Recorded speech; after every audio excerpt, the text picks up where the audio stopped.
Imaginez un mélange de jeux de rôle dans la veine de Disco Elysium et de combats au tour par tour, impliquant non pas des guerriers mais des véhicules.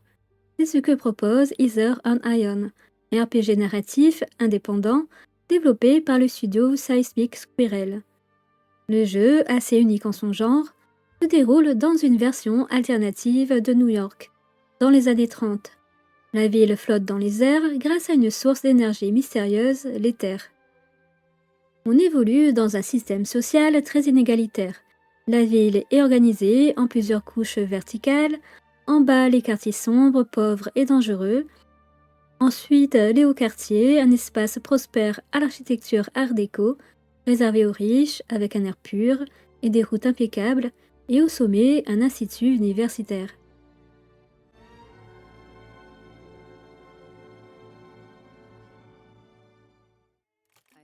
On incarne Jia, une contrebandière talentueuse issue des bas-fonds, dont la réputation a été ternie par un événement dramatique qui sera progressivement révélé. L'aventure débute dans un bar des hauts-quartiers où elle doit rencontrer un certain Monsieur Blanc et un travail à lui confier. On peut explorer avec le pointeur de la souris des décors dessinés à la main et interagir avec divers éléments.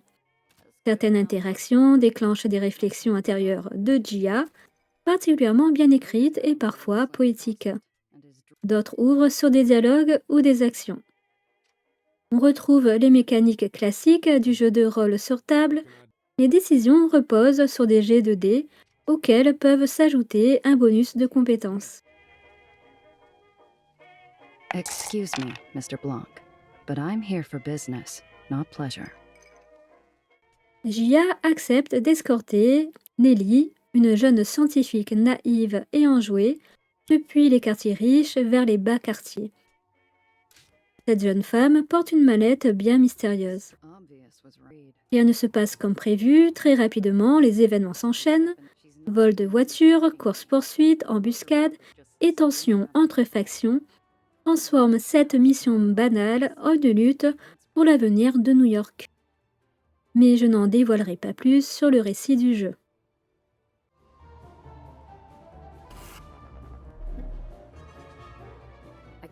On va s'intéresser à la partie originale, le combat tactique au tour par tour.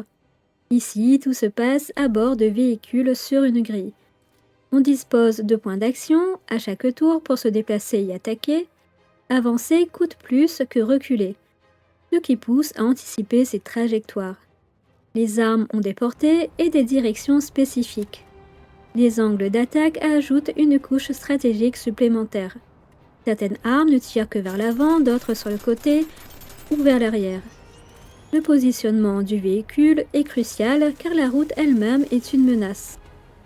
Une voie rouge disparaît au tour suivant, ce qui entraîne la destruction immédiate du véhicule, tandis qu'une voie jaune annonce des dégâts imminents. Cela crée une pression permanente et donne une impression de temps réel malgré le tour par tour. Percuter un adversaire pour le pousser vers une voie dangereuse est souvent très efficace. Les effets de statut temporaires peuvent affecter les véhicules.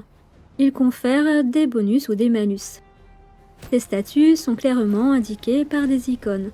À noter qu'il existe des options à régler dans les paramètres du jeu afin d'éviter le risque de cinétose dû au défilement rapide de l'écran. Entre les combats, on passe par un garage pour améliorer son véhicule.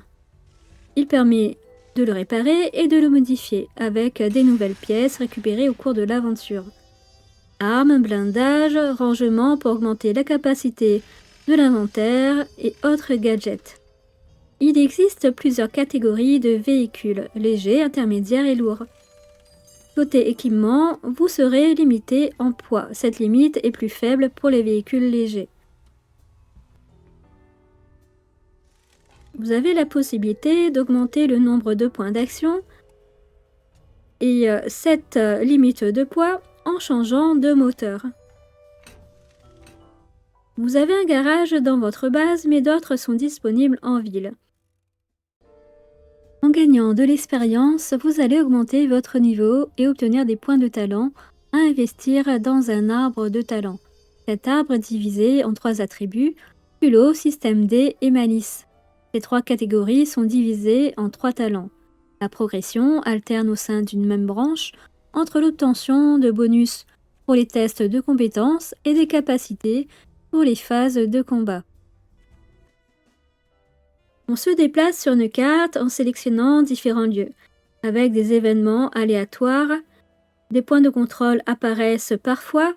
Si vous transportez de la contrebande, il faudra négocier ou prendre des risques. Plus votre jauge de soupçon est élevée, plus les fouilles sont probables. Gia est accompagnée de la jeune Nelly qui joue un rôle clé dans la narration. Son empathie et sa vision du monde contrastent avec celle de Gia. Elle tentera parfois d'orienter vos décisions lors des dialogues. Okay, Nellie.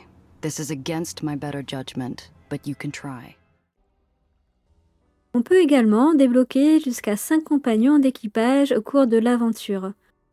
Ces membres d'équipage participent au combat.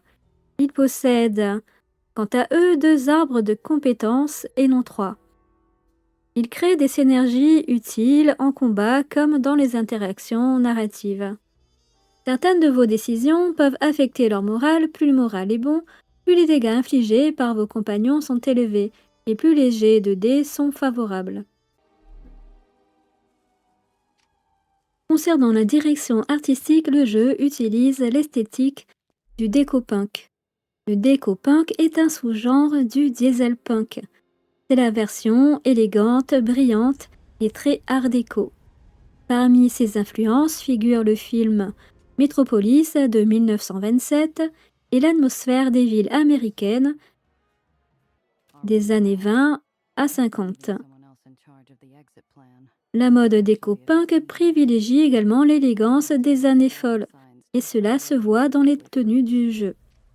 Les bas quartiers sont sombres et les quartiers riches clairs et lumineux, ce qui permet de lire immédiatement les inégalités sociales. L'ensemble s'inscrit dans une science-fiction rétro-futuriste, inspirée de villes verticales et hiérarchisées, comme on peut en voir dans Metropolis et dans le jeu vidéo BioShock Infinite. Le titre lui-même oppose 2 idées, l'éther, énergie mystique qui fait flotter la ville, et le fer, symbole du monde industriel et des véhicules. On retrouve des personnages de différents âges, ce qui donne une crédibilité supplémentaire au monde. Jeunes figures idéalistes comme Nelly, adulte marqué par la rue ou le pouvoir, et personnages plus âgés. On croise également des enfants. Cette diversité se retrouve aussi dans les origines et les apparences, avec des personnages aux identités visuelles variées. Malgré ses qualités, Heather and Aaron n'est pas dépourvu de limites. Le rythme narratif et la partie très dialoguée ne conviendront pas à tout le monde. À noter qu'il existe des options pour accélérer le défilement des dialogues. Ensuite, les combats peuvent devenir répétitifs, même si je ne trouve pas qu'ils soient très envahissants. Il s'agit d'une belle alternative à Disco Elysium, sans en être une pâle copie, à condition toutefois d'apprécier la présence de combats tactiques. C'est un titre qui prend son temps et mise fort sur le scénario.